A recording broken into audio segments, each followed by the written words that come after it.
So before I get to tearing into this old girl, I need to do, an inspection, take a good look. And I'm gonna start with below the waterline. I'm not gonna think about anything above the waterline until I've got the below the waterline taken care of. And the primary reason for that is just in case I get the slip I'm hoping to get in the marina itself, and they call me, I have to be ready to throw the boat in the water. So that's where we're starting.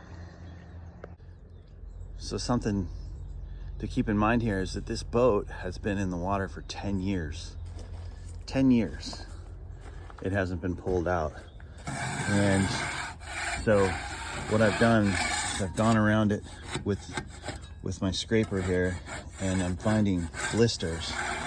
And those blisters, there's not too many of them, but there's a couple spots where there's quite a few, like down here towards the aft end of the boat. Found a couple blisters here. See, these are full of water, and there's glass below, so it's a separation thing apparently. So I'm just gonna go around and scrape all those out. So look at these blisters here. It's got water in it.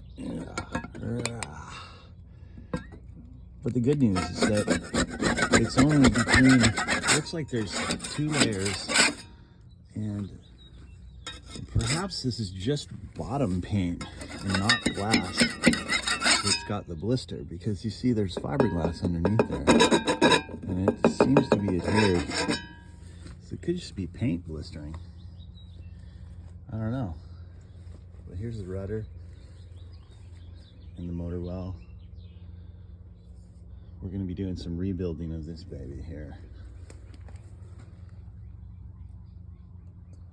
All in all, she's in amazing condition for being in the water for 10 years.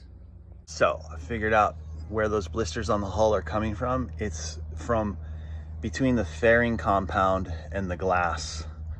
And there's a number of things that can make that happen, like impurities between the fairing compound when they applied the fairing compound, dust, or just pinholes that have found their way back and behind and degraded the bond, and since then it's released. But I'm mind-blowing. This hull was built in 1995 and it's still solid. I mean, totally solid for a wooden boat with glass.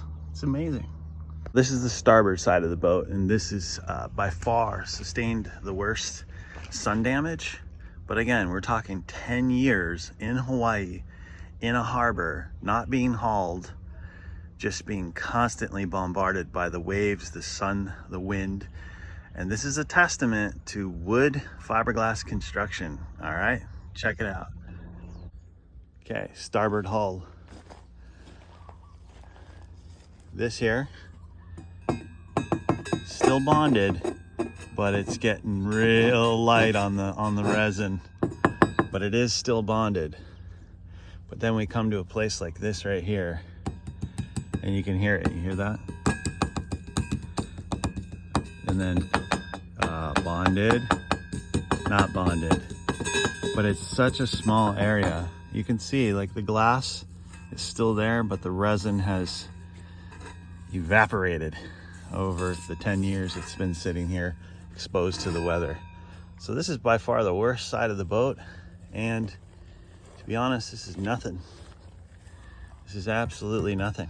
I could grind this and have it glassed in about an hour, and I'm not going to go crazy fairing it. I try to do a nice job with the glass to begin with, and once we've got it glassed, we let it cure and prime it and we paint it. So one of the biggest concerns I've had this whole time is the rudder, and how is that holding up? And the reason why I'm staring at it right now is because when I was diving, I saw some things that were kind of concerning, and I also got rammed by a dive boat while tied up at the mooring. So I knew there was some damage, and here's what it looks like. All right, so obviously something's rusting. It could just be some cheap Chinese stainless steel, but nonetheless, it's 100% fail. And then when I was diving on it, I noticed this. Yeah, so we've got some rot.